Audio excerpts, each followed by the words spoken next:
Hello, everybody. Ready to watch movies deliciously? That's our new motto. Have you gotten your Black Phillip yet? Anyway, welcome to the Witches Movie Coven. This is where we every Wednesday live talk about movies. Which movies, witches in movies, and which movies. Which movie we're going to talk about today? Hi, everybody. Hi, Lunar Witch Show. Is Harry Potter. We're going to start at the beginning, but let me introduce my co-hosts. I am Patti Negri. You probably know me from the Witching Hour and from whatever else, bathroom walls across America.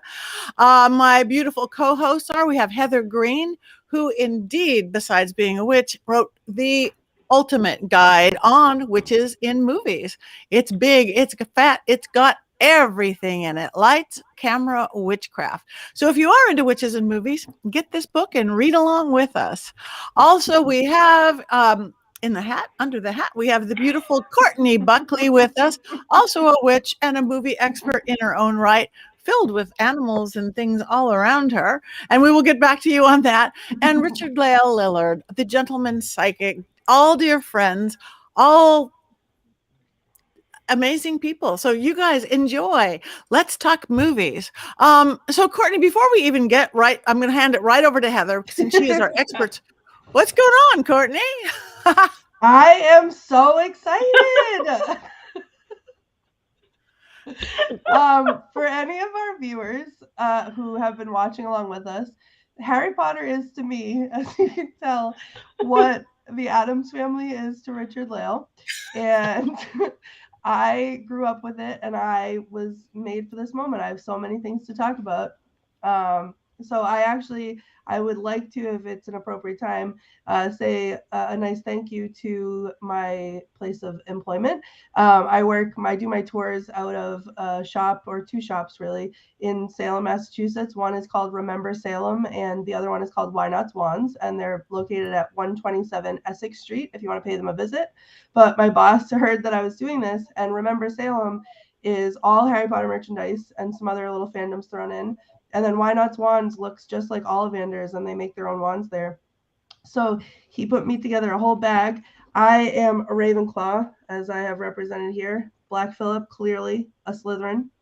And I'm drinking butterbeer. And he has a new friend. If any of you follow me on Instagram, you would have seen her. They were watching Harry Potter together the other day, and it was glorious. And I am so excited. You could not be more prepared. I love that. So thank you. Thank you for bringing all your magic and all your critters with us. I just have Black Phillip. I have a official wand too that I do, and everybody get your wands, whatever you have. We're going to wands up and wands down throughout the show, indeed. But let's just kind of turn this right over to Heather. So Harry Potter, what's Harry Potter, et cetera, et cetera. Et cetera, et cetera. So I just can't stop giggling at Courtney, first of all. I just can't stop loving the motif there.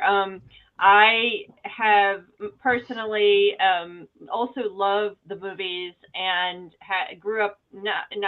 but have 3 children who were Harry Potter obsessed. So there's Harry Potter stuff all over the place, and I actually have a Harry Potter style shield in my kitchen that is hanging on the wall that was made for me. So we have a great love for this story.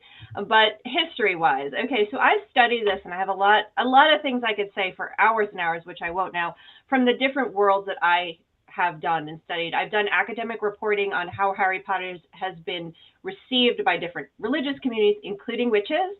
I've studied it from a film perspective, and I didn't write about it in my book. Why? Because it's a British film for the most part. It is very, very British, and so my book was on American films. But Harry Potter was so influential in this country that I had to touch on it and the movies that it spawned, so to speak.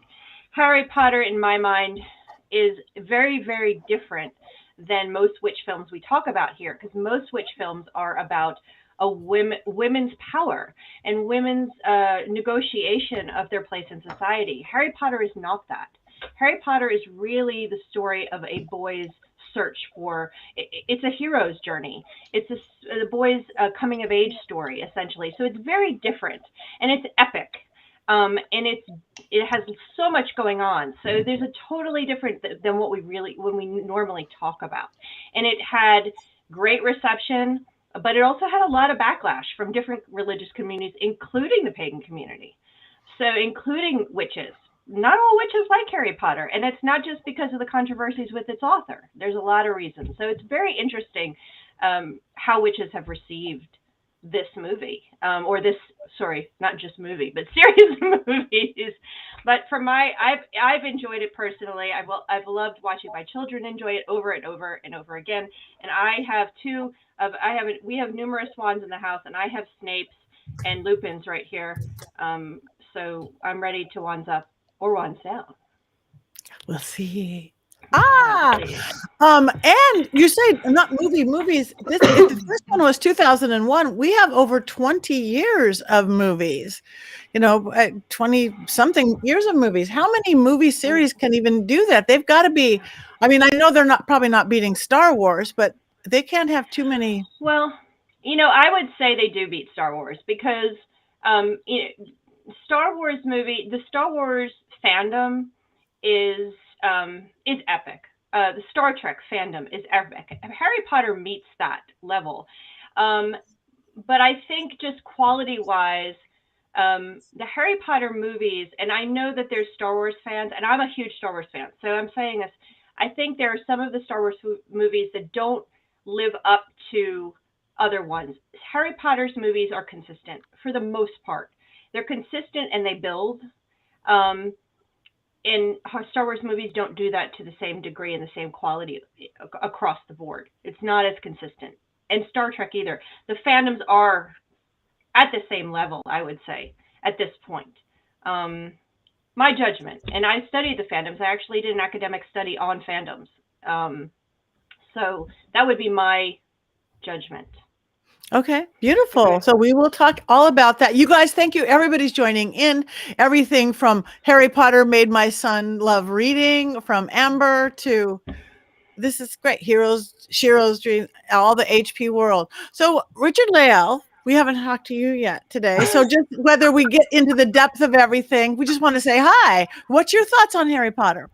You know what? I downloaded the wrong movie. I think it was Harry Pothead I watched. Oh, no, I'm just kidding. No, I didn't. But I did download the wrong movie because I had the commentary, which on one hand was really intriguing to hear the perspective of the director. At the same time, I couldn't enjoy the movie because at this part, we were actually blowing real letters into the vent down through the fireplace, and each one of those was a real letter. And I'm going, yes, but I want to watch the film. I want to watch the movie. And then I was too cheap and too lazy to look for another rendition, so I watched it with the commentary. And I did enjoy it. I thought it was quite fun. Okay, Which one did you watch? The first one. The Sorcerer's Stone. Good. Mm-hmm. I'll give you my Amazon Prime login because I have all of them and you can watch them all. I love without commentary. I have to tell you, though, I enjoyed it, but not enough to watch it again. Fair. That's fair. So from a witchy, occult, magical point of view, did you have any opinions that way, Richard-Lael, or is it just not your kind of movie? I loved it. I thought it was really quite intriguing. I from the commentary, I learned some things that were added for movie magic, and I thought that was brilliant. Originally in the book, from what I'm hearing in the commentary, originally in the book, when they're doing the flying with the brooms and the, what is it called? It's the Quidditch. when they're flying on the brooms, it was just they had stadium seating, and so the director decided that they needed, in order to have the visuality of them actually flying and flying fast, they had to have all of the stands on those towers. And I thought that really added. I loved the use of Latin. I thought that was quite good. Though smelly armpits, I never quite understood that one. Sounds like a deodorant commercial or something. But it was good. I liked it. Even with the magic, I thought, it's clearly fantasy, but it was good. I enjoyed it. I have to admit, though, I always root for the villains, but it was good. Snape is not really the villain, but I liked Snape. You think he's the villain. Right. So let's talk villains. Shall we talk Voldemort? You're not supposed to say his name. He who shall not be named. Oh, I'm sorry. I knew that. I'm always bad. I say the name of Shakespeare in the wrong places. Oh God, I'm going to be quiet now. Watch my Zoom go out. Yeah, sacrilege. Sorry. It got past me. I don't know. So, should we talk about He Who Shall Not Be Named? I haven't gotten that far, excepting the fact that I only saw from the commentaries in the director's cut, he was talking about from the Sorcerer's Stone, because that's as far as I've gotten, was that the face on the back of the professor's head, he was surprised at how much that it looked like the character, but he wished that he could have gone back through and used, was it Ray Fiennes? I think that's who it was, who was Voldemort. He who should not be named. Yes. And he said he was surprised at how much it looked like that character, but he really wanted to go back and redo it so that it actually had Ray Fiennes' face as Voldemort.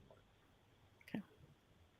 The villains here they build, so you don't really. I mean, in the beginning, it's like a singular idea and a suggestion, and then it builds over the series. So you really don't get that, and it was done brilliantly enough that you don't get worn out after 8 movies to the finale, which again is that hero's story. And Harry Potter, who comes in and is trying to find his place, his father's been killed. Now the classic coming of age story told for boys, a very, very standard, is this sense of my father's been killed. I don't have a place. Now I have to take a place in the order of things. I have to become the one, the leader, but to do that, I have to overcome a false father. And so he who should not be named is... Two of us have said it now. Is the false father. It's the Darth Vader of the series. It's that, of course, Darth Vader is the real father too, but we're not comparing. But in the cases, it's this false sense of having to overcome that father figure and take your place in the order of things. That's the standard tale told of a boy's coming of age story. This is very classic. And that's what Harry Potter goes through in 8. And they did it brilliantly. And so he who shall not be named is introduced slowly. Richard-Lael, you'll get to him. Just give it time. Villains. I feel like I would be remiss if I did not talk about this aspect of villains. So those of you who know me or know me well know that I grew up in the Pentecostal movement. And so we didn't really even have television until my father was much older and went, oh, I can watch Westerns in the church channel. So I remember one of the things that they were preaching against Harry Potter was the villainy. And the villainy was the moving staircase, because think how confusing those children would be. They would be so confused if they were going to one room and then the staircase moved to another. That's confusing our children. That's wild. Right? I mean, like 20 years ago, that's the only thing I remember them actually preaching against, that and the witchcraft. But it was the moving staircase that really got them the most. Oh, wow. That's funny. So were you allowed to watch it, or you were kind of grown up enough by then? I was an adult at that point. So I was still very Pentecostal, and I didn't watch it. So I could have watched it if I wanted, but I didn't, because I was very devoted to Shumbaladi Hasiai, all of that. Which is fine if you are, but it was in those days, witches were everywhere. I mean, this was 2000, and I grew up in the time of the Satanic Panic, so everything was off limits. Queen, because if you play it backwards, he sings, "I love to smoke marijuana." He doesn't actually say that. but that's what they think. I wasn't allowed to watch the Smurfs. I wasn't allowed to watch He-Man. And then this was when the books were coming out in the 90s. I was a little too old, but also had all of that satanic panic sort of filling my head. So I could have watched it if I would have wanted to, but I didn't watch it because the staircases were evil. I want one of those staircases. Yeah. The interesting part, Richard-Lael, is that I did one of the works I did and the studies I did is that was specifically about the Christian reception of Harry Potter and how that changed from the 90s into 2000s. By 2005, there was a complete reversal, and they started to use it. The community started to use it to teach their biblical teaching. So it completely converted over. It was so popular. I guess that's the word, monolithic. It was just overtook the 2000s as far as pop culture. You couldn't escape from it. So they began to use it. And our evil character, who shall not be named, became a stand-in for the devil, with Harry Potter being championing evil. So it completely changed. And I do find it so funny too, because when I grew up in the church, I was a Bible literalist. So if it said it in the King James, that I believed it, right?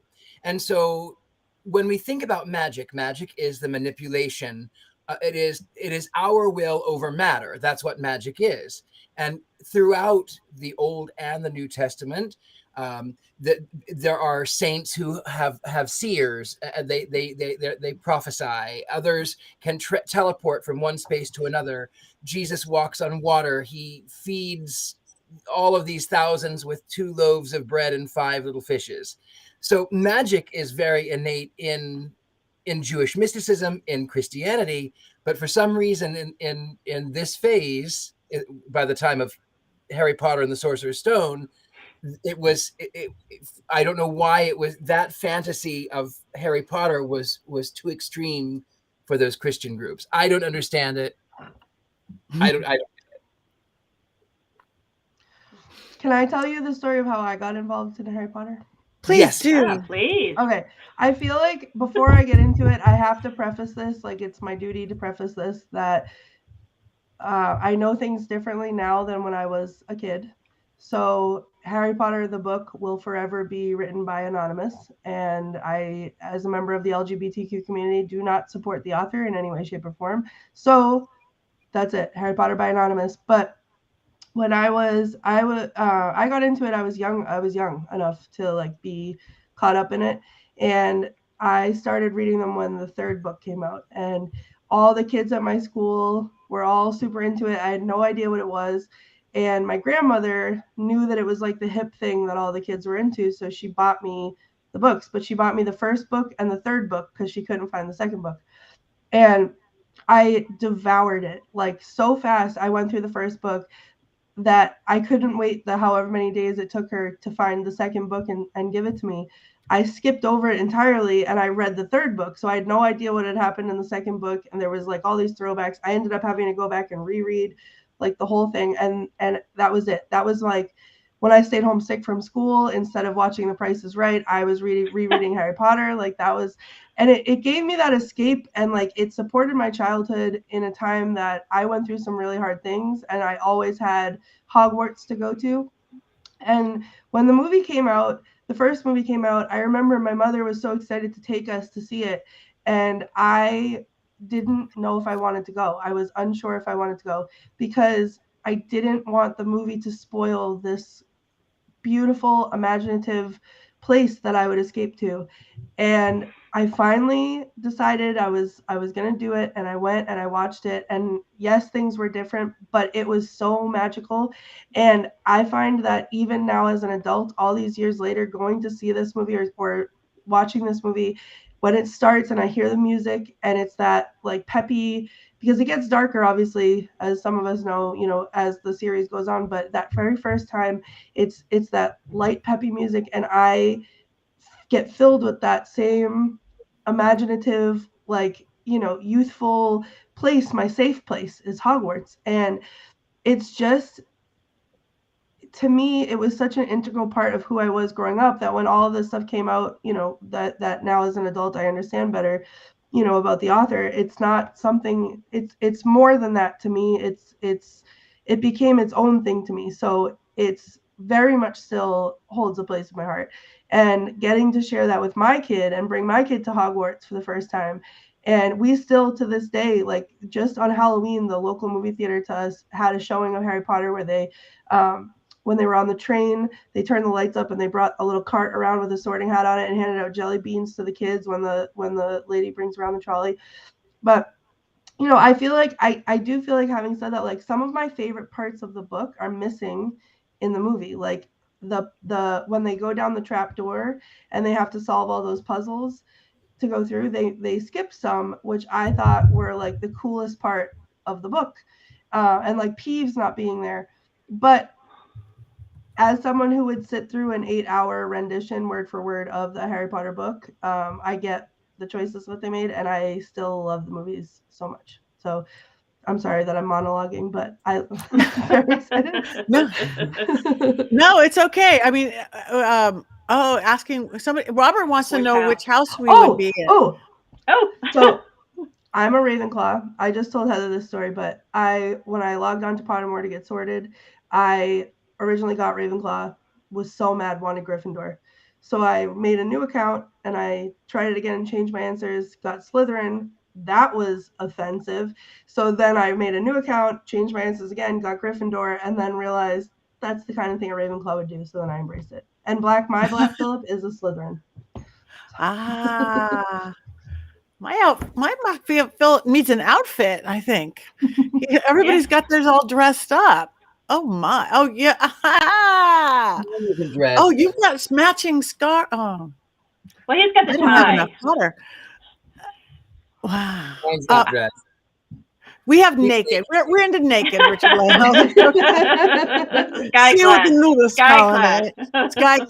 Skyclad. Before we go, it's slowed down, but we're going to go back to Potter. But somebody was we compared it to C.S. Lewis. I saw The Lion, the Witch, and the Wardrobe, and that's when it first came out. I don't think I had seen it yet, and that's what I thought it was going to be, like Jesus' story hidden for some reason. I don't know why. I guess because it was this fantasy type thing.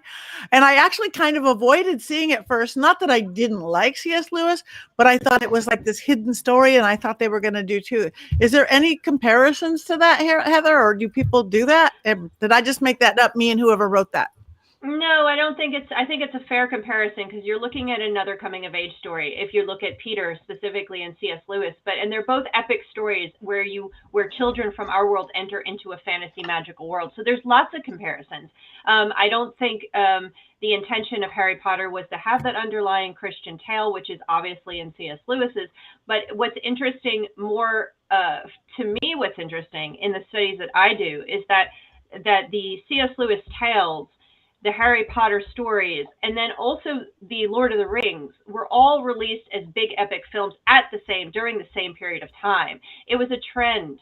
Harry Potter may have started it because we trend in what we like to watch on this big silver screen. And so we had left the witch film stage. We had left the Blair Witch Project and Charmed, and all that stuff started to go away. It wasn't interesting anymore for us. And so we moved into the Harry Potter age. And I have a chapter specifically on that. I think I call it Boy Wizards and Teen Witches or something like that. And so we go into the 2000s, which we have C.S. Lewis. We have the Lord of the Rings. We have all these magical worlds. We have Harry Potter just reign true during that period. And we have all the spin-offs that came out of Harry Potter. Some good, some not so good. But we had like the Wizards of Waverly Place, and you have Twitches and Twitches 2, and you name all these other magical worlds. So yes, I think that's a fair comparison. Obviously written in very different periods of time, all of them. I loved the C.S. Lewis tales, and I had no clue that there was any Christian undertones whatsoever growing up when I read them. Nobody told me, and I didn't see them.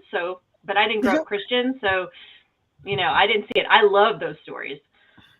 Yeah, me too. I had a cat named Aslan. So, but I just didn't like that. I thought was a secret thing for some reason. Yeah. So yeah, And it we was have funny. a Narnia cabinet. We have a cabinet upstairs that we're convinced it will take us to Narnia if we try hard enough. So yeah, we like the magic part of it. Ah.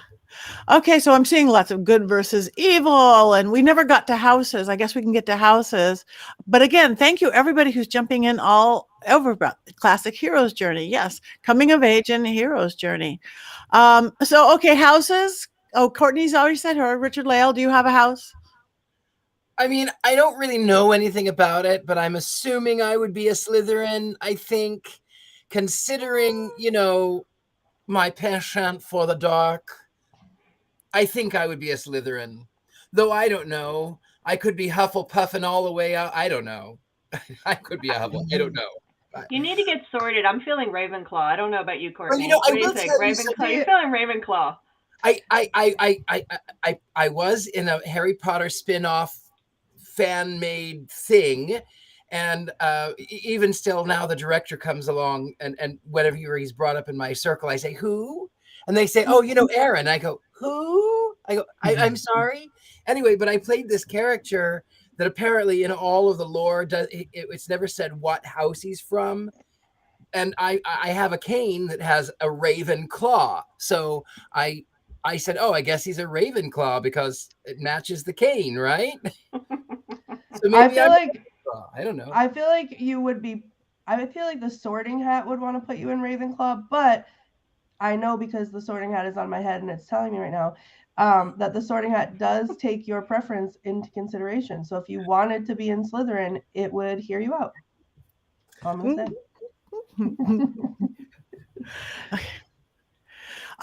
Okay, What Heather? about you, Patti? Well, I have all this Gryffindor stuff. That's because my child got sorted into Gryffindor and was dressed up as Ginny for Halloween and all that good stuff. But I was sorted into Slytherin, which shocked me, but secretly also was kind of satisfying. So I'm just gonna let that go right there. And I need to change my scarf color. Eventually, I'll get my own Slytherin scarf. But yes, I was sorted into Slytherin. Surprising most people, probably. Right. But it's a beautiful color, and you always have shades of purple, so there you go. And even when you're not wearing it. It's black. Yes. Look at him. He is actually black. He's not a purple black Philip. You have a purple black Philip. That is wild. Look at his tail. What about you, Patti? What were you sorted into? What do you guys think?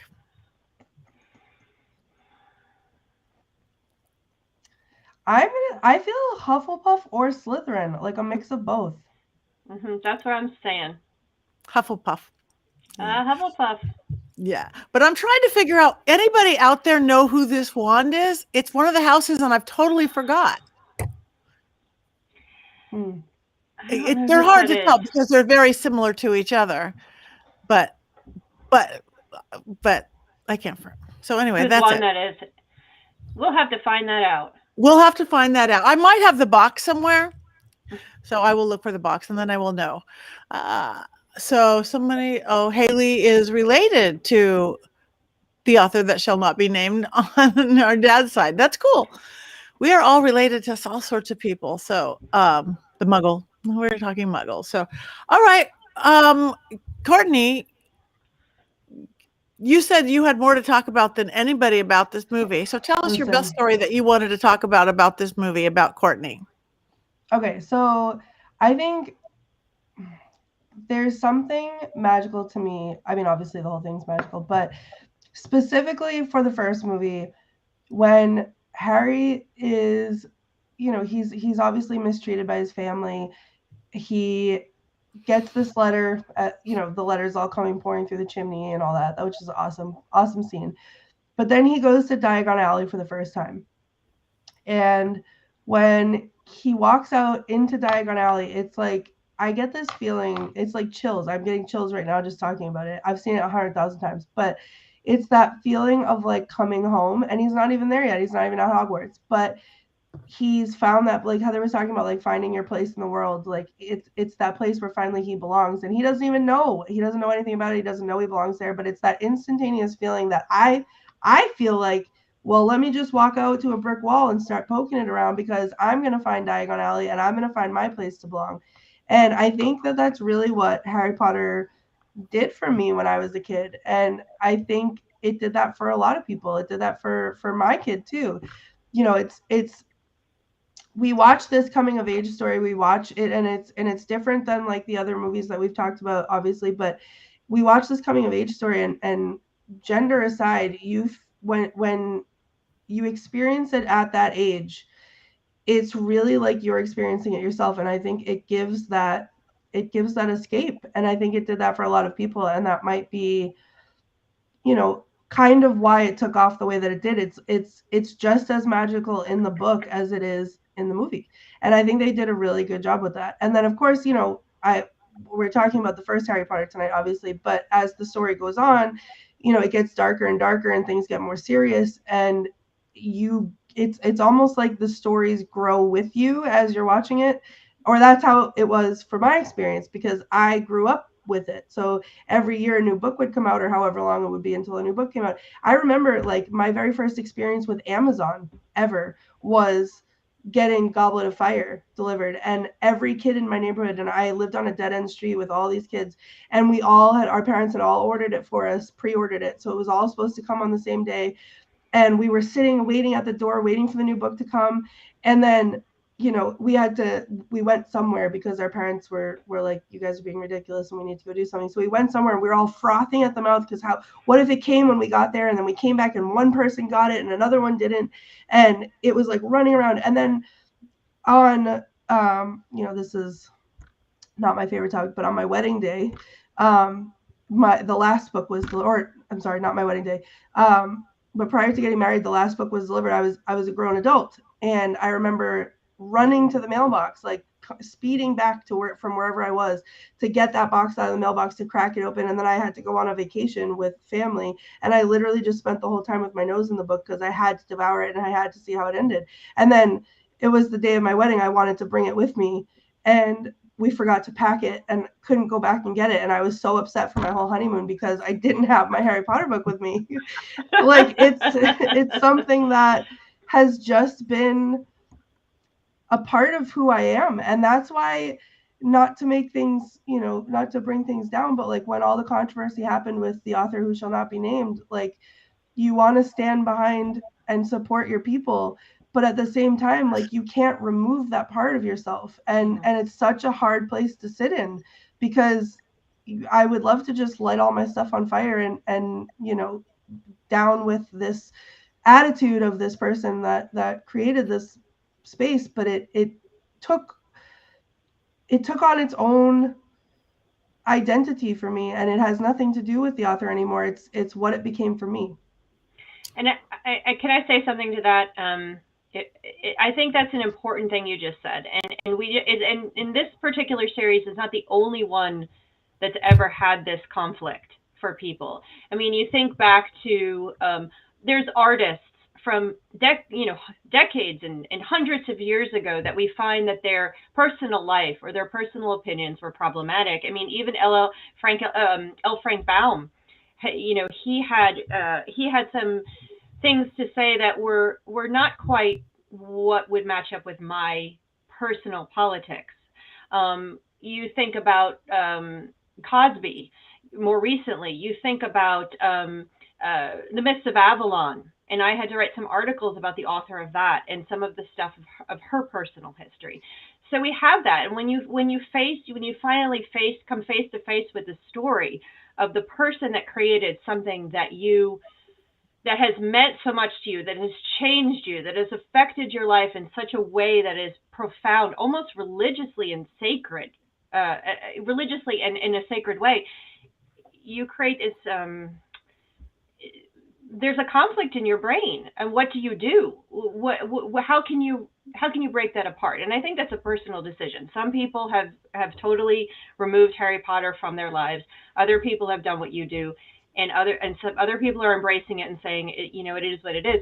I think that's a personal choice, and we can't criticize people for their choice in this matter, because art affects us deeply, spiritually, religiously, in ways that once it does, you can't extricate you. It's very hard to extricate that from your life. And so I think that's what you're saying, Courtney. And I think that's very brave of you to say that, and to make that choice for yourself. So yeah, I'm with you. And I've made the same choice. So I'm with you on that. And me too. And you, again, because you don't want to negate your experiences. Again, you had life-changing experiences. That's your, like, Addams Family for Richard-Lael and Wizard of Oz for myself and for Heather. But, we don't, in olden days, people didn't know everybody's life story and history. Not that that's good or bad, but we don't really know much about things like that. And maybe that isn't what we need to put the focus on. I don't know.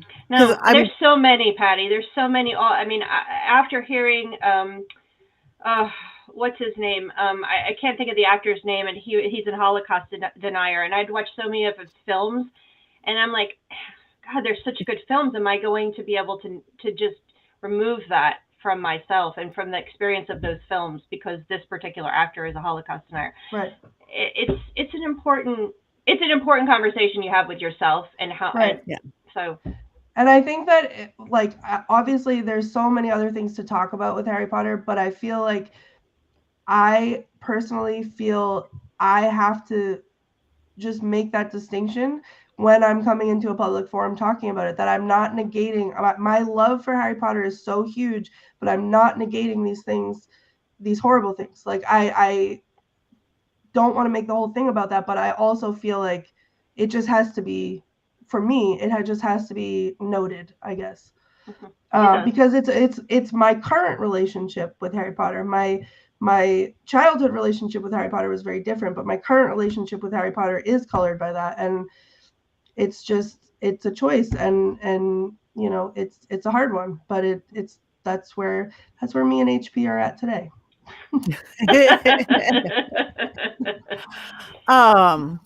Okay. And Heather, you had said, you had some other things to talk about the movie? Well, I'm just going to feed in my tidbits, like I say, my Cliff Clavin moments, for if you get that Cheers reference, you'll understand. But what I would like to share is Courtney and I are from different generations. So, you grew up with Harry Potter as a child. I was too old for Harry Potter to be a child at that point. But I had children who are a little bit younger than when it first came out. But I started to watch Harry Potter on my own, but then eventually got to rewatch it and re-experience it through 3 children who were obsessed.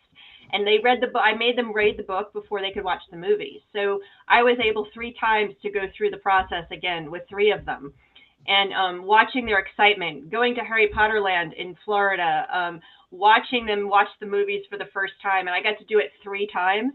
And that was really fun to see it through the eyes of children, in an exciting way. And that's why I wound up with all this stuff, all the wands and all the stuff. And it's the butterbeer. And oh gosh, I mean,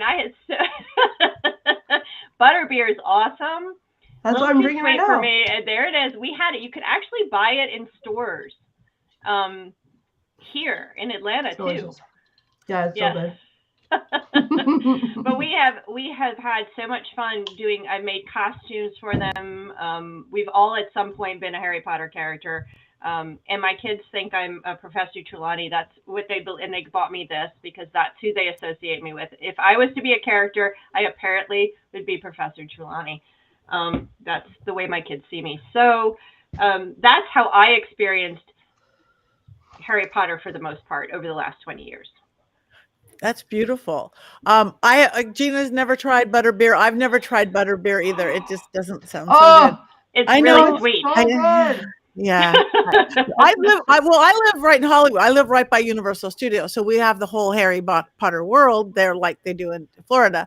But I must say my coolest Harry Potter movie wasn't the movie. I never read the books. And I want to talk to you about that, Heather. So were your kids like how you said, Courtney, you read the books, but you weren't disappointed in the movie. And so many, that's why I never read the books I already know there's a movie out. So were your kids happy about the movie once they read the books? They didn't seem to care. They just knew they had to read the book before they watched the movie, so they just rolled. I never heard complaints. So, Okay. but they're young, so I don't know. They all grew up huge fans to this day. That's good. I'll just have to tell you my experience of when they first opened up several years ago now at Universal Studios, the Harry Potter world, the Harry Potter land, and the Harry Potter virtual ride. I got them because of where I live. They like to wine and dine us because we get traffic and stuff like that. So I was invited to the opening of the Harry Potter ride, and it was 3D and it was virtual. And they ended it within the first week because everybody got sick. It was fabulous. They took away the 3D. It is fabulous, but they had to change it. After we were like a special audience and not public yet. And it really, I didn't like throw up or anything, but it was like the sickest ride, literally and figuratively, I've ever had. But they changed it. So I'm one of the rare few in the world who got to see that before they had to dumb it down a little. It's the best. It's that ride, the Hogwarts ride, is probably one of the best rides that I've been on. And 2 hour wait. The first time, the 2 hour wait, but it was worth it. So I've never been to Universal, and honestly, it would be embarrassing. I don't know if I can go because I would be that person that falls to my knees and cries in front of everybody. I watched a video online of someone who was dressed all in the robes, and then the conductor of the train steps out and says like, "Welcome to Hogwarts" or something, and she just like breaks down, and I was watching that sobbing because I feel like that's how I would feel there, and I don't know who would ever dare to come with me because it would be embarrassing. But I planned an entire trip when they opened up Harry Potter, like the store in New York. I planned an entire trip around that. I got this sweatshirt, so I'm even wearing Harry Potter sweatshirt. And even that, I couldn't, like, I had to be first in line because I was afraid I wasn't going to get in. I walked around and like they have movie used on the screen props and stuff, and I had to like see all the things. And I brought my, he was 10, I think, at the time with me, my 10-year-old, and I was more excited than he was. And I was dragging him around the store like, look at this. Oh my God, look at this. Oh my God. Like, and it's honestly, it's embarrassing. And I'm jealous that you guys have been, and I want to live vicariously through you. Oh, thank you, Tabitha. I would embarrass you. I'll go with you too. I'll go with you too. I would totally go with you because if we enter Disneyland or Disney World right at the beginning, I break down and cry. So we're even. Perfect. It's a date. It's a date. I mean, I break down and cry whenever I get on any roller coaster because then I get whiplash. So I would break down and cry, but for a different reason. Yeah, I was trying to think is there any place like that would make me cry? I maybe just you and me, Richard-Lael. We'll go to cry on the big roller coasters. I have to tell you though, I can't do roller coasters. And when I lived in Los Angeles, I even went on a date down to the Santa Monica Pier. And Patti, you know the Santa Monica Pier. You've been there. Yeah. So I went on this date on the Ferris wheel, and the Ferris wheel went up into the air, and then I went down into the floor of the carriage. The worst fear of heights. And I went, oh no! I'm gonna crawl on the floor. I'm okay. I'm gonna just crawl on the floor. It's fine. I don't want to look. That's funny. Yeah, I like roller coasters actually. Though they do beat you up a little bit, but. Well, Patti, I was going to get back to something that would be interesting that just I got reminded of. One of the stories I did with Harry Potter was on wands specifically, and we all have wands tonight, I know, is that one of the issues that pagans had, I did a story on, is that there's a lot of pagans and witches that make wands, like the one Courtney has and the one Richard-Lael has, and I don't have my handmade one. They're witches that make actual wands. And so then after the movies came out, there were a lot of people that were going to places all over the world looking for wands because they wanted to have a Harry Potter wand. So they were going to real wand makers And some wand makers were not so happy about this. And there was one in the UK I wrote an article about who refused to sell wands to Harry Potter fans.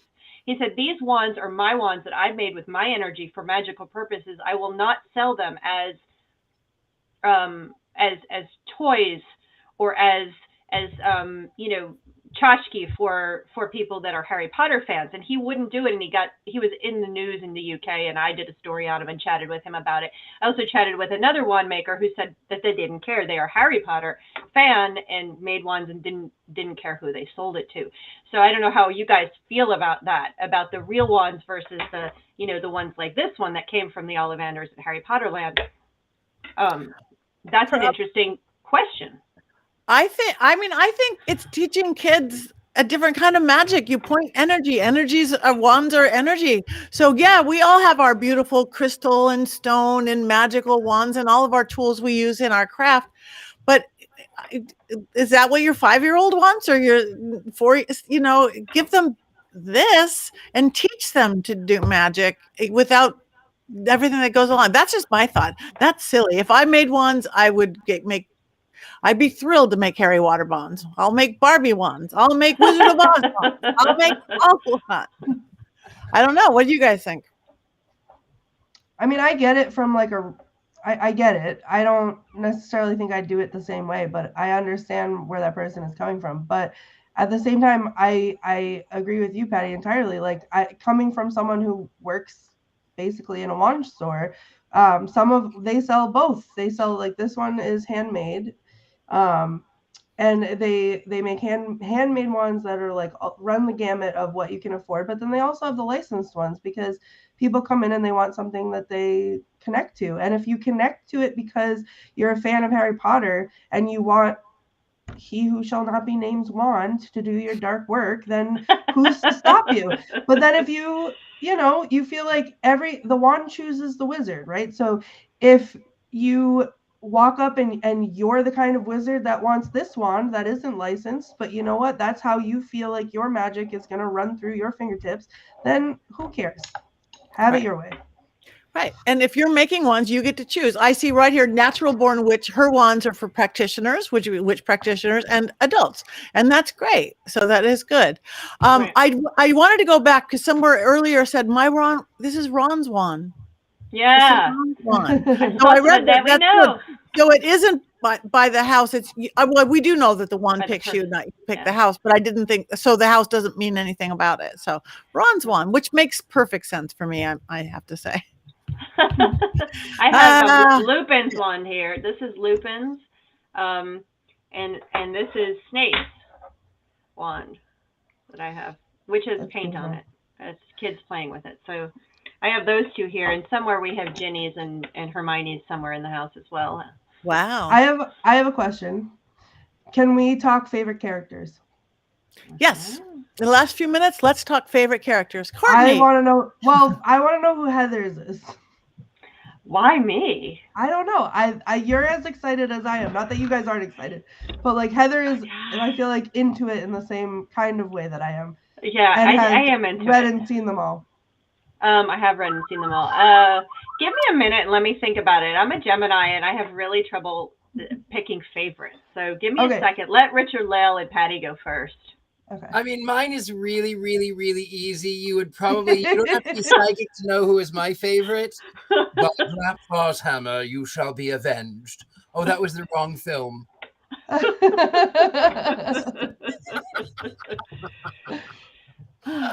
Mine is Hermione. I just love Hermione. I love that. You watched her grow up. I mean, you watched everybody grow up, but I love it. Strong little girl. I just loved her. I think I definitely have an affinity for Professor Trelawney. I think that's because she's you. She's you. Because it's apparently me. And also Professor now my brain is going to stop and think of what's the other professor's name? Courtney, help me out here. McGonagall. McGonagall. I love them. They're the characters, but I also I'm a Gemini. I can't pick my favorite character. It just really depends. It's so hard. Want to know why I deflected to you? Because I can't pick mine. Wait a minute. Ask me tomorrow. It'll be 3 different ones. I love the characters. Usually I love the characters that are not necessarily the main ones, because I love the characterizations of the other ones that are just so deep and fun, and that just have so much. I think this Halloween I dressed up as the evil, the girl. My brain is not thinking of names right now. It's just the way it's going. Bellatrix. I was Bellatrix for Halloween this year because my daughter said that's what I needed to be, and so that's who I dressed up this year as. So I love her too. I mean, there's just, I don't know. That's a bad question. Thanks, Courtney. Put me on the spot like that. You're welcome. If I had to, wands to the head, pick one, I would probably say, well, I can't pick one, but I think both Sirius Black, because for me, and I Richard-Lael, you haven't met him yet, but you will. I loved that good. He was that real family. Not that family is chosen in my mind anyway, but for Harry, he was that real family, and he was really kind to him. Hagrid, because Hagrid kind of stepped in that role too, and then Lupin was always one of my favorites too. I know. That's what made me think of to ask this question. All right, so we have lots of favorites, common favorite. All right, I know we're getting close to the end, and I want everybody to say, so everybody, and I mean you guys and the thing, we're just going to talk Harry Potter. We're going to do the overall everything. Should we do the whole series or just movie one, wands up or wands down? I've only seen one. So just one. Okay, so let's just do one. This is the beginning of an empire. Everybody on live and everybody else. Wands up or wands down? Harry Potter, number 1. I'm doing wands up, even though I've only seen one, and it was the director's cut commentary. I can see why people would like the film. Okay, wands and bones up. Triple wands and bones up, Courtney. Isn't it humorous? Wands up. We've got wands up across the board. So this may be one of our first wands up. I'm not sure. It might be one of our first unanimous. So if you haven't watched it, everybody, check out Harry Potter. Courtney's going to pass out her prime number. So no, she's. Can I just quickly note also, if you haven't read the books and you want to, but you're not a book person, the audiobooks, I can't for the life of me think of who it's narrated by, but the audiobooks are all narrated by the same person, and it is its own experience. Jim Dale. That's its own experience. I also have listened to all the audiobooks, and over the pandemic, they did something, I don't know if it's still available online for you to watch, but they had the stars of Harry Potter read chapters. And so it's them reading the book in their own voices. So there's all kinds of ways to consume Harry Potter, whatever your fancy is, and you can get immersed and get excited and get those wands up.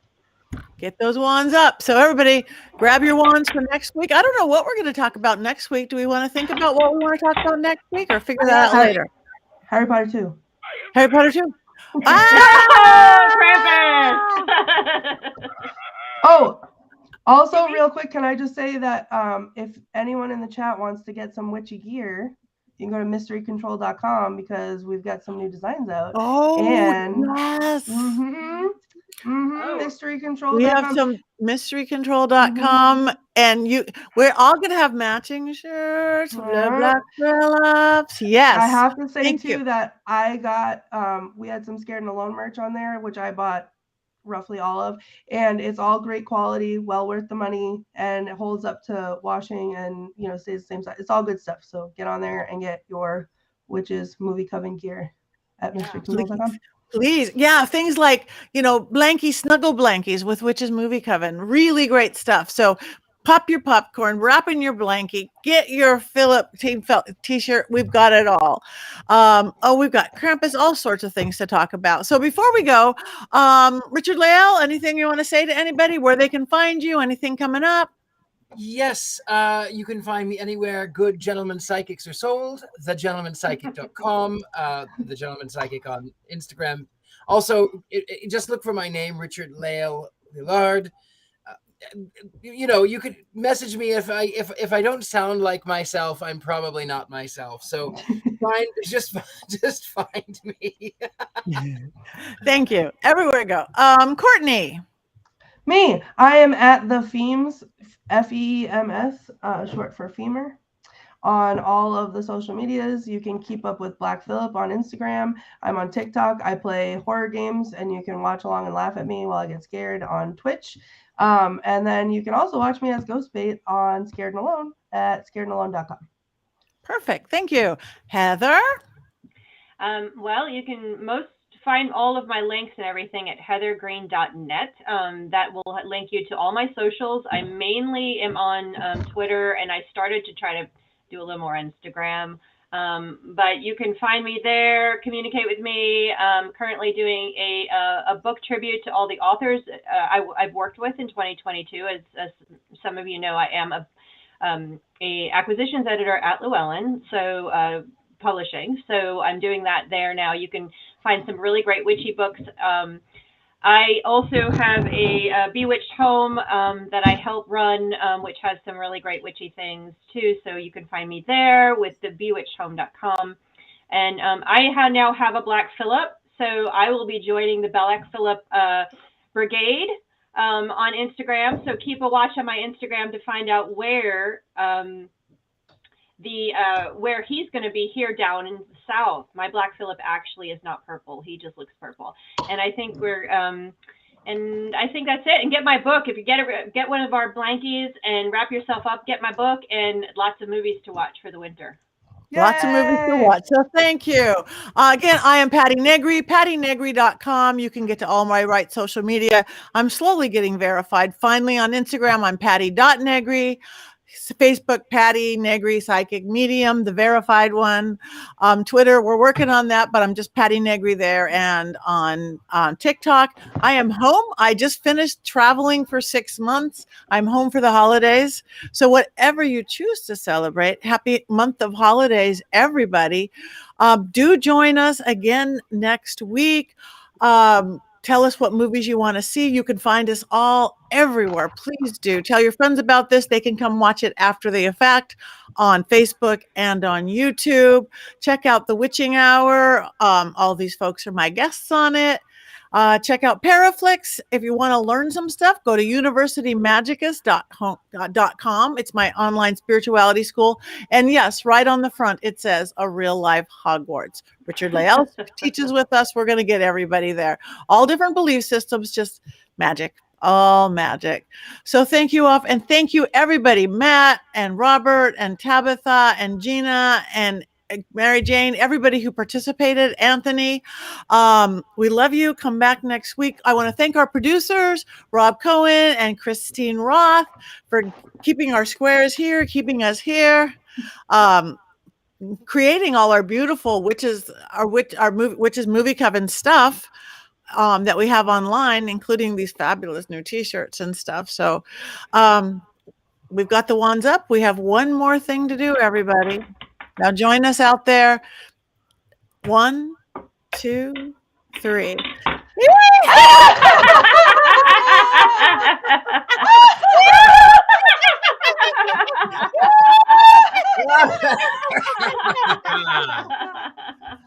Remember, watch movies deliciously.